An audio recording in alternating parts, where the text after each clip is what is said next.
नमस्कार, ये TV9 digital और मैं हूं विष्णु शंकर और मेरे साथ हैं TV9 हिंदी के एग्जीक्यूटिव एडिटर पंकज कुमार जी। आज हम बात करेंगे बिहार में सत्ताधारी पार्टी जनता दल यूनाइटेड में लगातार वरिष्ठ नेताओं के बीच में बढ़ती हुई खाई के बारे में, जिससे जेडीयू के एकीकृत रहने पर तो सवाल उठ ही रहे हैं, राज्य की सरकार क्या शक्ल होगी इस पर भी अब सवाल उठने शुरू हो गए हैं। हुआ यह है कि जब से उपेंद्र कुशवाहा जनता दल यूनाइटेड के वरिष्ठ नेता दिल्ली से वापस पटना पहुंचे हैं, तब से लगातार बयानों का दौर चल रहा है और नेताओं के तेवर भी देखने को मिल रहे हैं। पंकज कुमार जी से सुनते हैं कहानी क्या है। देखिए, अगर आप उपेंद्र कुशवाहा की बात को सुने तो उन्होंने सीधा नीतीश कुमार के कहते हैं ना कि उनके प्राण कहाँ पे हैं, वहाँ पे उन्होंने अटैक किया।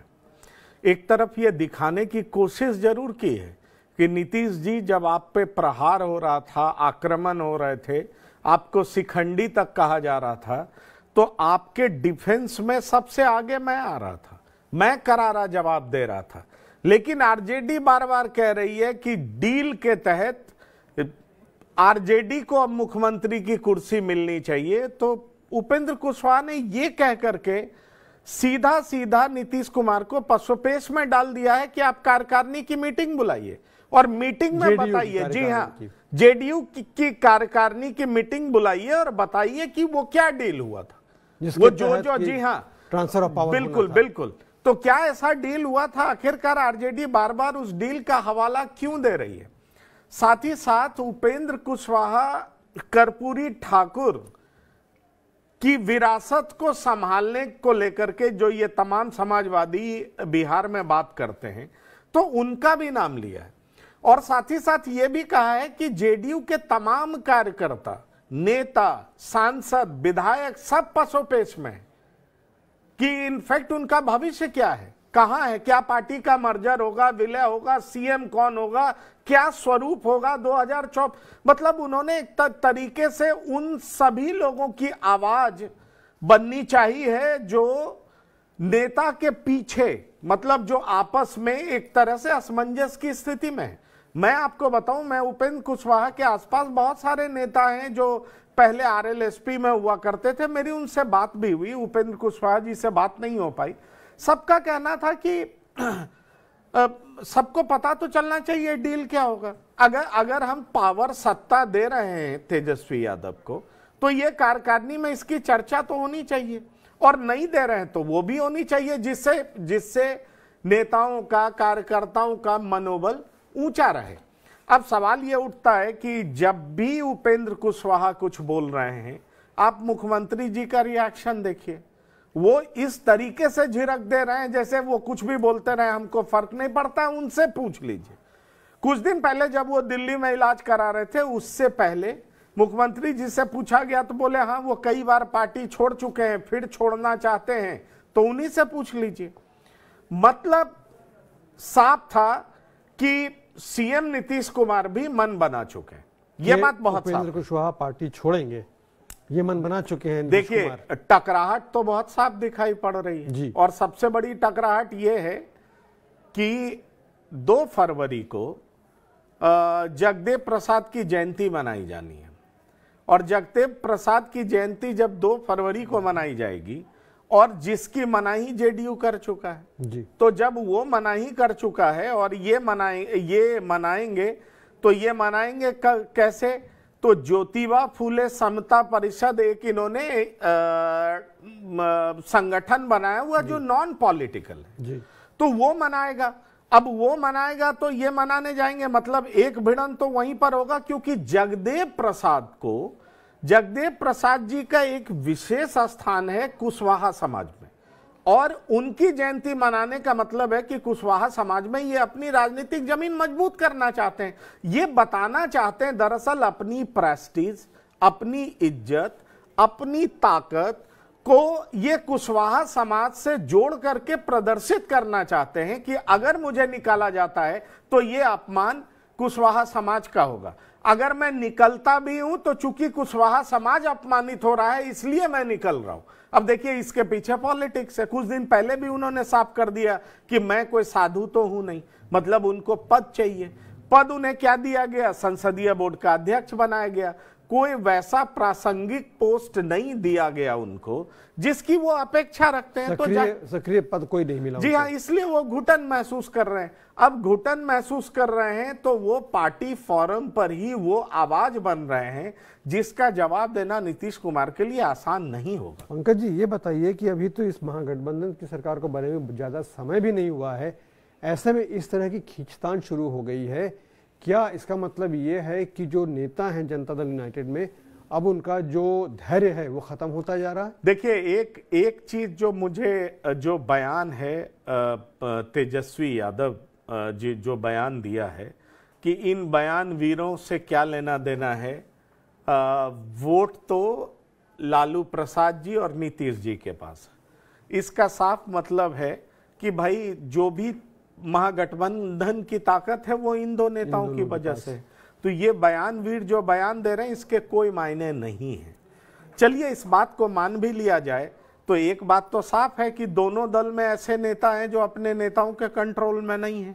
क्या आरजेडी में बयान सुधाकर सिंह ऐसे ही दे रहे हैं जिनको इन्होंने सो कॉज भी किया है? रामचरितमानस पर आरजेडी उनको समर्थन करते हुए नजर आई, जेडीयू ने उसका विरोध किया।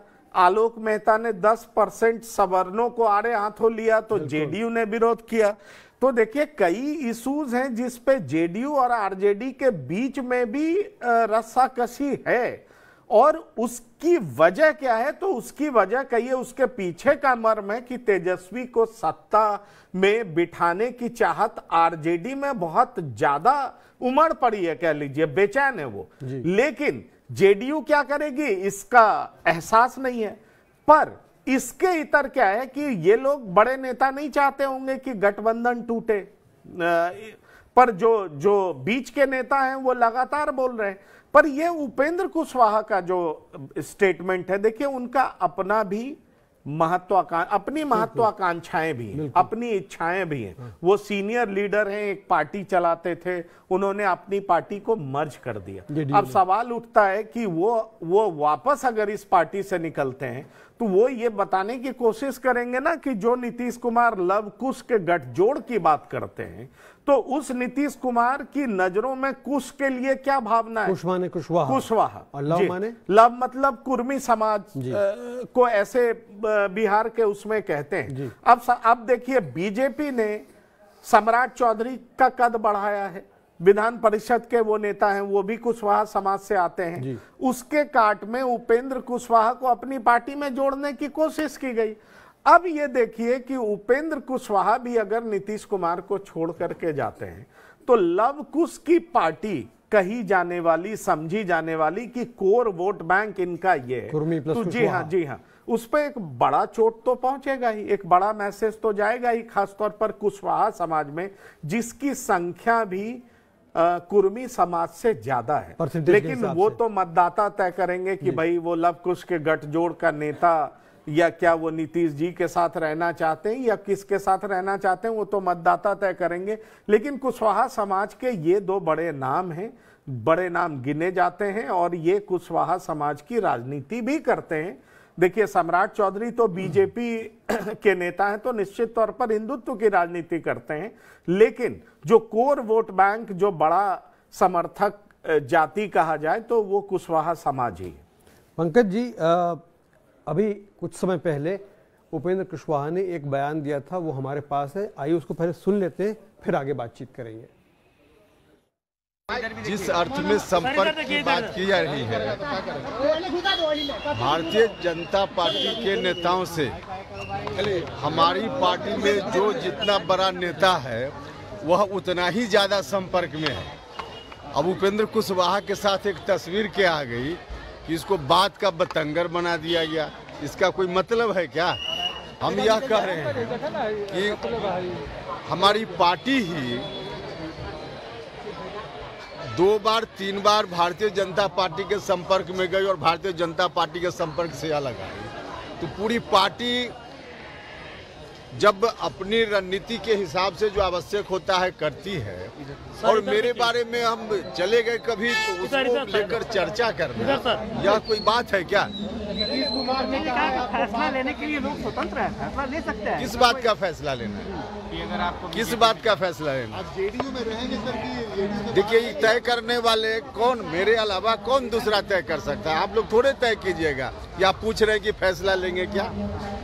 हम जेडीयू में हैं और हमारी चिंता का विषय है कि जेडीयू कमजोर हो रहा है। इसकी मजबूती के लिए हम लगातार प्रयास कर रहे हैं और लगातार यह प्रयास हमारा जारी रहे। जेडीयू के वरिष्ठ नेता उपेंद्र कुशवाहा। पंकज जी, अभी आपने बोला कि नीतीश कुमार नहीं चाहते हैं कि जगदेव प्रसाद की जयंती मनाई जाए, लेकिन अगर पार्टी को एक रखना है तो उन्हें इस जयंती को मनाना चाहिए। देखिए, बात यह है वो चाहते हैं नहीं चाहते हैं, लेकिन सवाल यह है कि इसको मनाने में अग्रणी भूमिका उपेंद्र कुशवाहा की होगी। वो एक नॉन पॉलिटिकल संगठन के जरिए मनाना चाहते हैं।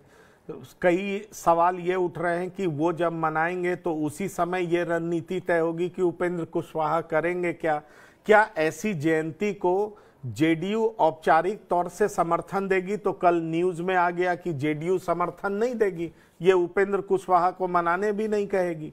अब सवाल ये उठता है, जैसे ठीक है लोग मनाएं, पर उपेंद्र कुशवाहा उसको आगे बढ़ के मतलब जेडीयू का औपचारिक समर्थन नहीं होगा।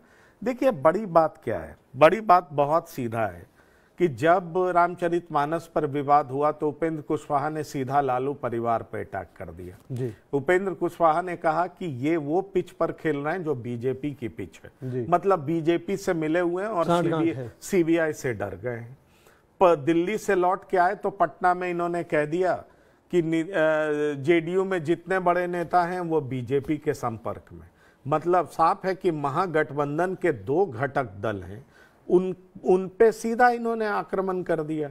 एक तो लालू परिवार और दूसरा जेडीयू के बड़े नेता। इनसे बड़े नेता जेडीयू में कौन है? दो ही हैं, नीतीश कुमार हैं और ललन सिंह हैं। अब सवाल उठता है कि इन दो नेताओं को सीधा कटघरे में खड़े करने का मतलब क्या है?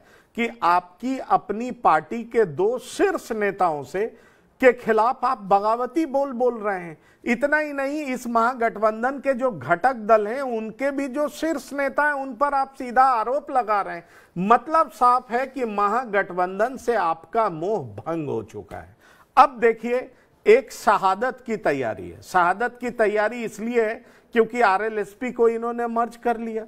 जेडीयू के नेता क्या कह रहे हैं कि उनके लोगों को हमने बहुत सही तरीके से अकोमोडेट किया, लेकिन यह क्या संभव है कि कोई पार्टी दूसरी पार्टी को मर्ज करे और सबको सही जगह दे पाए? यह संभव नहीं है।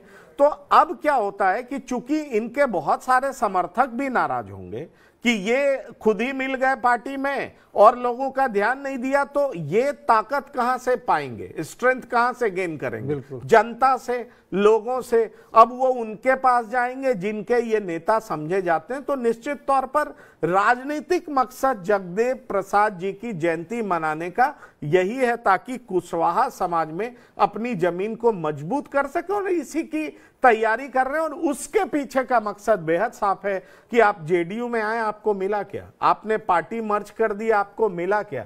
अब जिस तरीके से बीजेपी के नेताओं के स्टेटमेंट आ रहे हैं कि केंद्रीय नेतृत्व तो तय करेगा, लेकिन साथ ही साथ एक लाइन कह दे रहे हैं कि वो बीजेपी में आए। कुछ लोग कह दे रहे हैं क्योंकि जो पूर्व डिप्टी सीएम है उन्होंने कह दिया कि उनका बीजेपी में वेलकम है। अब सवाल उठता है कि अगर बीजेपी में वेलकम है तो फिर तो आप समझ सकते हैं कि इसके मायने क्या है। और आप और हम अगर बिहार की राजनीति को देखें तो बहुत साफ है, महागठबंधन वर्सेस बीजेपी। बीजेपी तो बीजेपी की कोशिश अब यही है कि आरजेडी वर्सेस बीजेपी हो जाए।